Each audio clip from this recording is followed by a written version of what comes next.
Merci Bandeko Balandi, Pembo Teming Bandeko Balandi, il y a émission Espace Bilembo. Oyo balandaka toujours émission Espace Bilembo, émission le belaka toujours visibilité à chef de l'État, tout visuel à chef de l'État. Ah tout ça dans l'aéroport il y a Bipemba. Place ni ndio komona gouverneur Jean-Paul Mbwebwa Kapo. Asa ko sala Bilembo. Yango to kitaka à travers chef de l'État, andimi chef de l'État o azaka na souci à population à lobby que après sindingisa na gouverneur Mbwebwa Kapo asala musala ndenge lobani elongo bani awa bosa komona wa na mbujima bokomona ne Bilembo chef de l'État eza ko beta lisolo te bokomona ngona bilili awa to kiti na aéroport pona ola ksabino Bilembo ya fati Bilembo ne Bilembo tolbaki la bino bokomona bile e Bilembo.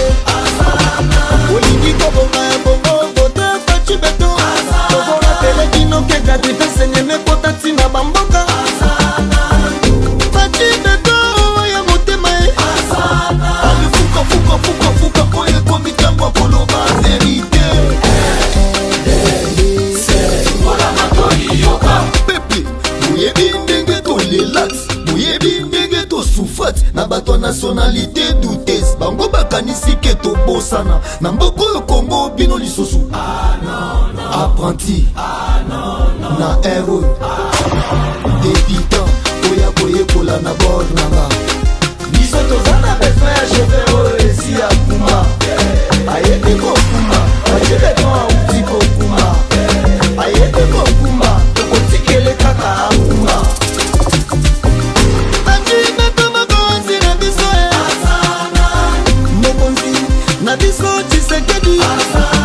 Maternité na Congo et comment on fait les Obota on fait les Otangisi Peya on fait les Olingi Kobonga Bongo Bota Fachi Beto Kobonga Pele Kino Keka Tete Senye Me Bota Tina Bamboka Fachi Beto Oye Motemae Ale Fuka Oye Komitango Koloba Vérité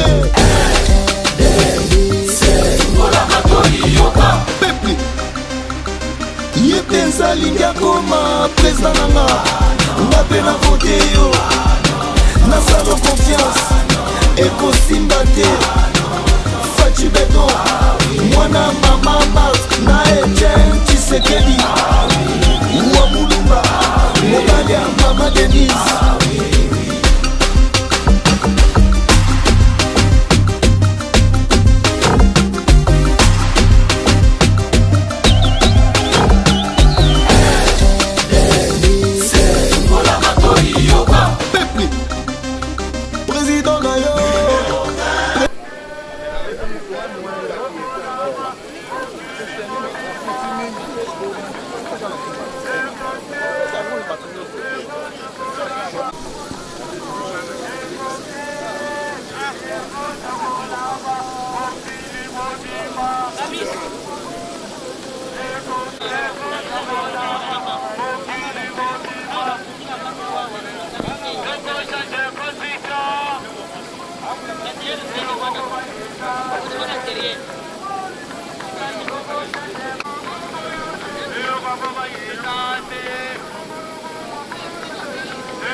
nationalité douteuse bango bakanisi ke tobosana na mboka oyo Congo bino lisusu apprenti na ero débutant oya koyekola na bord nanga biso tozana besoin ya chauffeur oyo esi akuma ayete kokuma ajebeton auti kokuma ayete kokuma tokotikele kaka akuma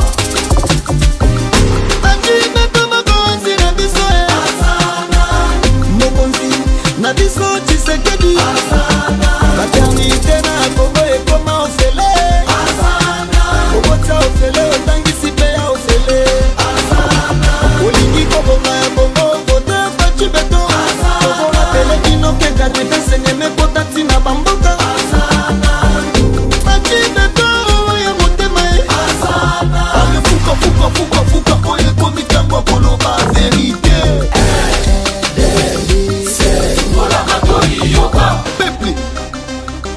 yepenza linga koma président nanga nga pe na vote yo nasala confiance ekosimba te faci beton mwana mama Mark na Etienne Tshisekedi wa mulumba mobali ya mama Denise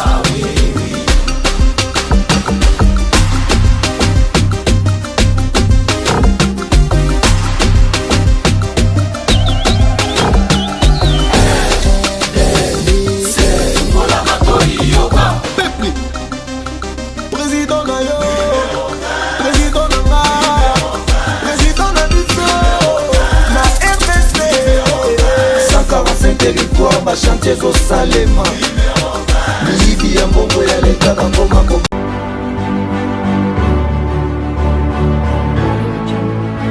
maloba nanga ezali toza kozongisela mwana mboka matondi maike parce que sacrifice consenti ya ye kokende ko visiter ka Congo mobimba ba visite na ye bandaki kende kaka na espace Grand Kasai te e bandaki na ba province mosusu eza kosala fierté na ya pays na biso lelo tozane sengo biso bana ya espace Grand Kasai ya komikuta na mokonzi na biso na kati ya Tonga ya Mbujimai eloko ya ko commenter belé ezate parce que population ya Mbujimai eza soudé comme un seul homme pour nous réserver un accueil digne de son nom à son excellence monsieur le président de la République yomoko zomonango accueil solennel to continuer qu'on a copé sa tata mokonzi ekolo confiance biso na Congo démocratique bipai na bipai boza kolanda biso et sengeli biso banso toza la simanaye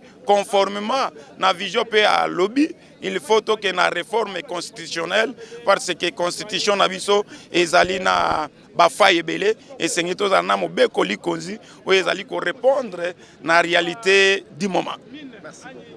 À moins que vous soyez rempli avec un cœur animé d'une mauvaise volonté, parce que nous sommes en train de palper du doigt comment Mbujimai d'aujourd'hui n'est plus comme Mbujimai d'hier. En tout cas, nous disons sincèrement merci à son Excellence, Monsieur le Président de la République, parce que nous voyons qu'il y a un avancement, nous voyons que les choses partent bien.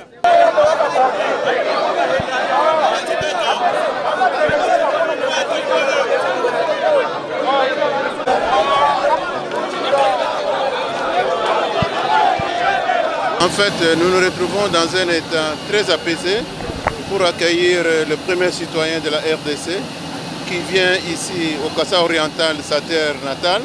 Et toute la population est mobilisée pour lui réserver un accueil très chaleureux parce que dans ce cadre d'itinérance, il nous apporte de très bonnes nouvelles qui touchent au développement de notre chère province du Kasai oriental. En fait, les investissements que vous êtes en train de voir, ce sont les investissements qui sont très durables et effectivement à long terme parce que c'était du jamais vu au Kasai oriental. Depuis que la province du Kasai oriental a été créée, jamais on a vu la réalisation de telles infrastructures. C'est pour la toute première fois, sous l'impulsion de son Excellence Monsieur le Président de la République, Antoine Félix Tshisekedi Tshilombo, nous sommes en train de vivre une transformation notable de la province du Kasai oriental. Bon, à toute la population, nous disons que nous sommes tous embarqués dans une même pirogue qui est notre province du Kassai oriental. Si la pirogue coule, je vois mal nous tous survivre, nous tous nous allons couler. Parce que nous tous nous pouvons couler, autant nous agripper à quelque chose, qui est le soutien du chef de l'État. Dans la réforme constitutionnelle qui est en train d'initier, nous le soutenons à 100% pour qu'on arrive à réformer la Constitution ou fait changer la Constitution de notre pays. Il est chez lui, d'ailleurs je le souhaite mes meilleurs vœux et la bonne année 2025. La province va l'accueillir avec enthousiasme et tout est déjà bien préparé.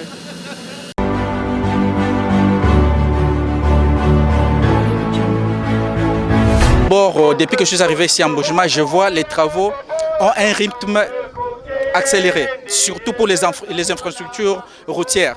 En tout cas, sur ce point-là, je félicite tout d'abord les chefs de l'État pour son implication, pour que les choses puissent se dérouler autrement dans la ville de Mbujima. Et non seulement ça, on est en train vraiment de voir qu'il est en train de pousser plus loin pour que les choses, qu'on dépasse l'étape des infrastructures et atteindre une autre étape, comme il avait promis pendant la période de la campagne, emploi des jeunes. Je crois que nous sommes en train de cheminer vers cette étape-là.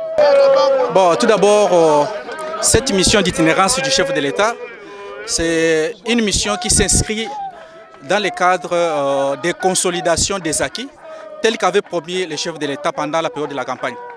Je crois que c'est la première fois dans notre pays qu'un chef de l'État est réélu à un pourcentage élevé, tel que Félix Antoine Tshisekedi Tshilombo en 2023, dans une année seulement, puis se rendre, faire un tour de la République pour se rendre compte de la situation sociale de la population. Et non seulement ça, lui-même a dit qu'on doit faire la rétrospective de 2024 et puis faire aussi la perspective pour 2025. C'est qu'évaluer la situation telle qu'il l'a promise pendant la période de la campagne pour savoir qu'est-ce qui a marché et qu'est-ce qui n'a pas marché. Vous voyez? Et dans ce cadre-là, nous, en tant que députés nationaux, nous remercions les chefs de l'État parce que ce qu'il est en train de faire, aucun président depuis que la République démocratique du Congo est république n'a jamais eu à faire ça. Je peux vous dire actuellement, c'est la ville la plus urbanisée de la RDC.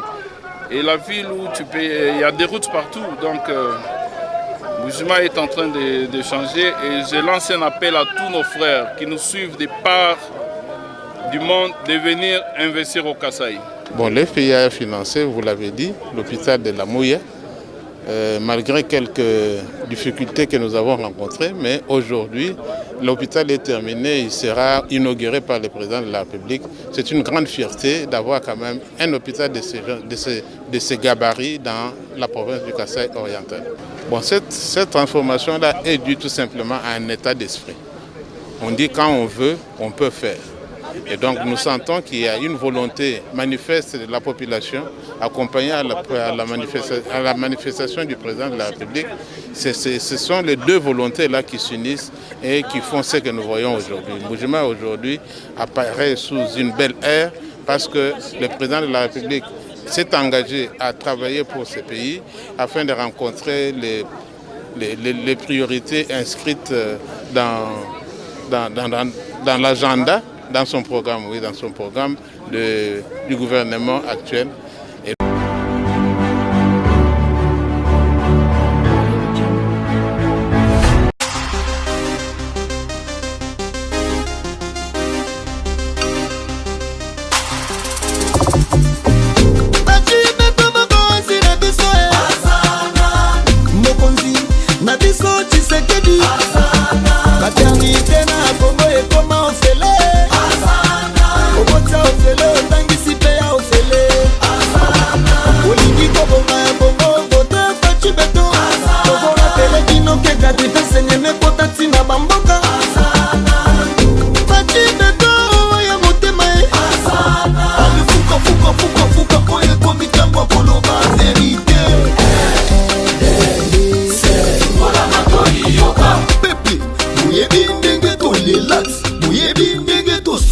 na bato nationalité douteuse bango bakanisi ke tobosana na mboko yo Kongo bino lisusu apprenti na héros débutant oya koyekola na bord nanga biso toza na besoin ya chauffeur oyo esi ya kuma ayede kokuma bajebeton auti kokuma ayede kokuma tokotikele kaka akuma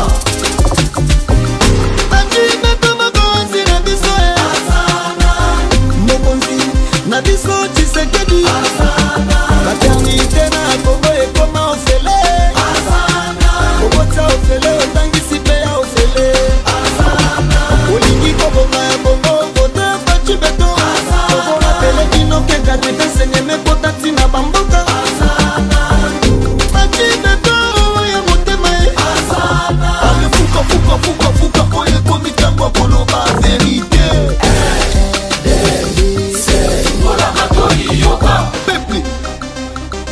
yetenzali koma président nanga nga mpe na vote yo nasalo confiance ekosimba te faci beton mwana mama mask na Etienne Tshisekedi wa mulumba mobali ya mama Denise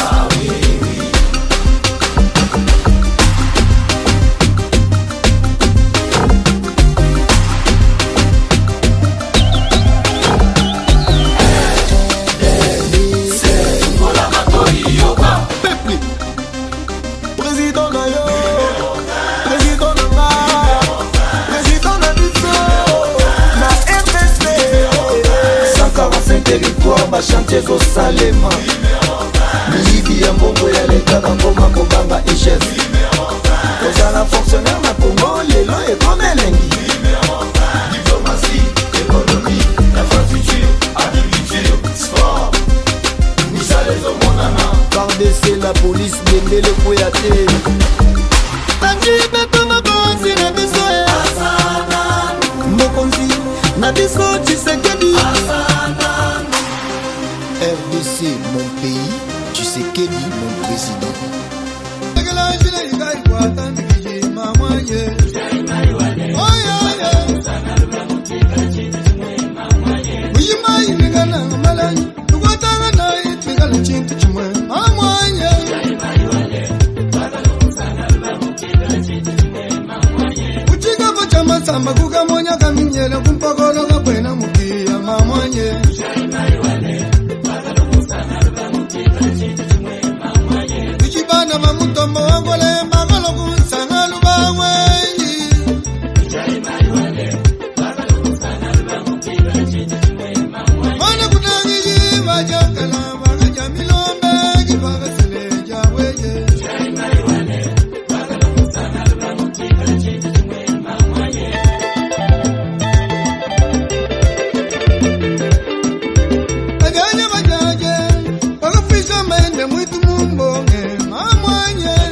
Shamal, Bubwa Bankambwa, Katubukulo, Junior Kambale.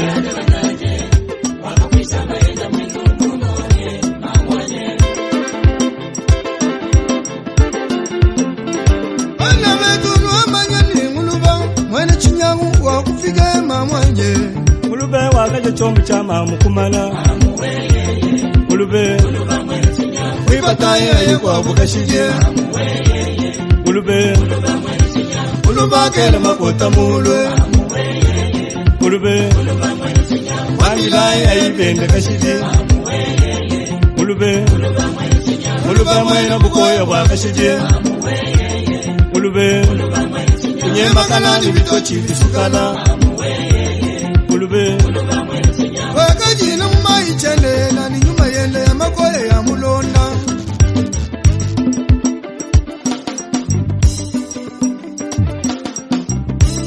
Tushasha bonsu kangulu babana betu Hey Ujuju kutukani Nujilekela Chini sebela nyingu talo ngombo. Chini sebela nyingu talo ngombo. Chini sebela Diego Kabuchila. Antipirise Rike Mwasuma. Chini sebela Gilbert Mwamba. Ushasha washa mwende. Ashaka nguluba. Chinyo kambala les solutions diablées. Mwena shinga yenda wakulwa. Asha ngulube ngulube. Ngulube yo yo ngulube. Ngulube Oscar ngulube. Ngulube Baleka ngulube. Ngulube ngulube. Ngulube yo yo ngulube. Ngulube Winese ngulube. Kolongwa bishunche mwende. Asha ngulube ngulube. Ngulube Chekembaga yembe chemwenge. Ngulube ngulube. Chepei sechenda wate. Fondation Le Fombo, Kadima Champs-Élysées, Montuka Nobwele Jito, Papa Dieudonné Kanyama, Baendo Wanda Eluseba. Ngulube ngulube. Ngulube ngulube. Ngulube kushamsha ngulube. Ngulube yo yo ngulube. Hôtel MP Mukenji wa Bifumu, Tulu Toansongo, Wamanye ngulubwela ngane.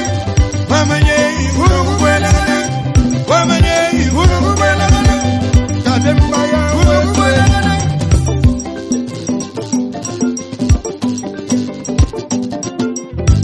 Inye mwaze munyema mwanye, Egle Voyage Muchinambe. Inye mwaze munyema mwanye, Jonas Kalubi Fakale Nikabakwe. Inye mwaze munyema mwanye, Beglibe ya Mugoko Beya Baba. Inye mwaze munyema mwanye, Flat Dasrene wa Jonga wa Muriaye. Inye mwaze munyema mwanye, Metre Norbele Kabadunje.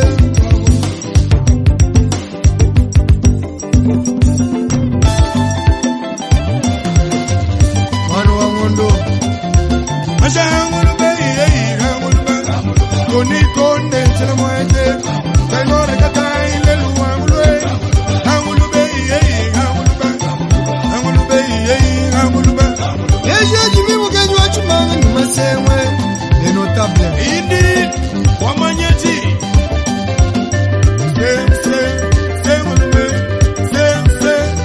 Ngulube. Noriste masha. Kayo kamasha. Ngulube. Ngulube. Shile masha. Alenga masha. Dan Kabomo, Mwenyampale wa Pretoria. Promoteur Philippe Lojiba, Wambosho Nevariste Lukalula, Tatendo wa Jamba Michel. Ngulube. Choka kabengele chemwenge. Famile la wetu wa kufika.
Wewa,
Nationalité douteuse bango bakanisi ke tobosana na mboko yo kombo bino lisusu apprenti na héros débutant oya koyekola na bord nanga biso tozana besoin ya cheveux esi ya kuma ayete kokuma bachebeto auti kokuma ayete kokuma tokotikele kaka akuma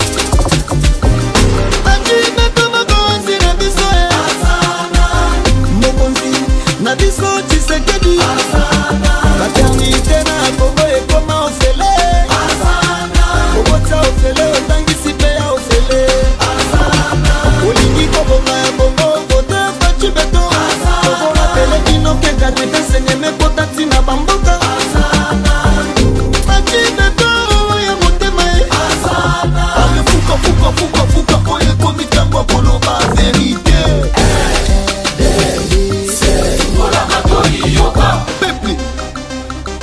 yetenzali yakoma président nanga nga mpe na vote yo nasala confiance ekosimba te faci beton mwana mama mask na Etienne Tshisekedi wa mulumba mobali ya mama Denise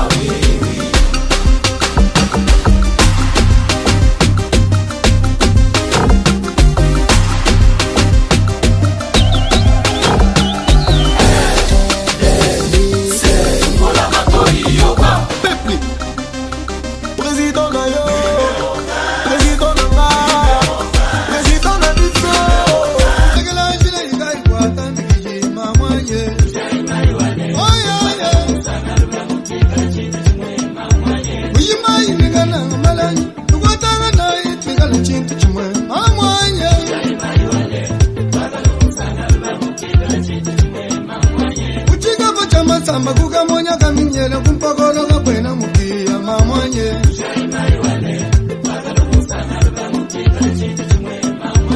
Ichibana mamutombo wangole magolo kunsanga lubawe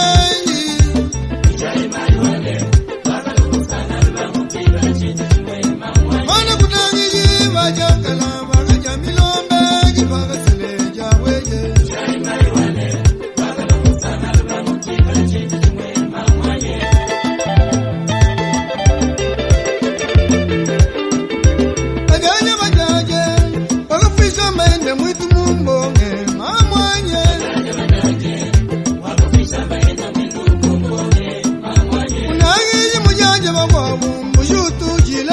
kwa monje mamwanye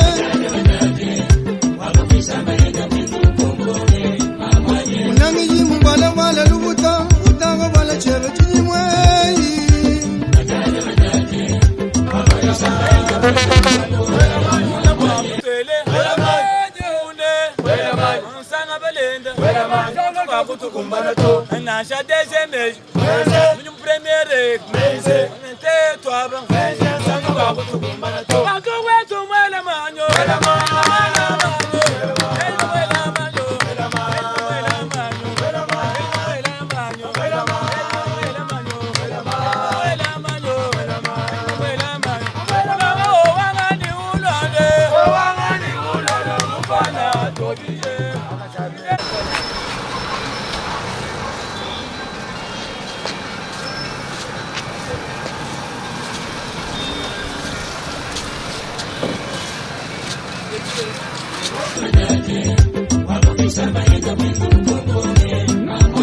manamba ka sokupambisha malu ubwa bankambwa kantu vukulo junior kambale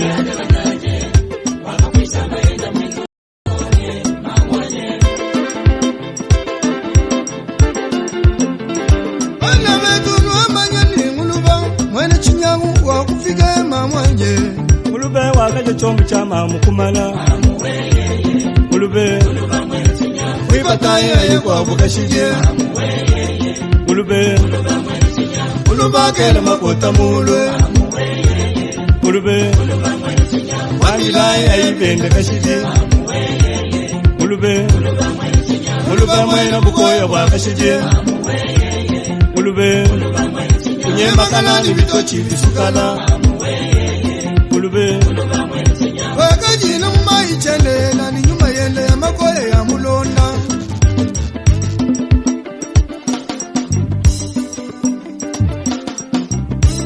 tushasha bonsuka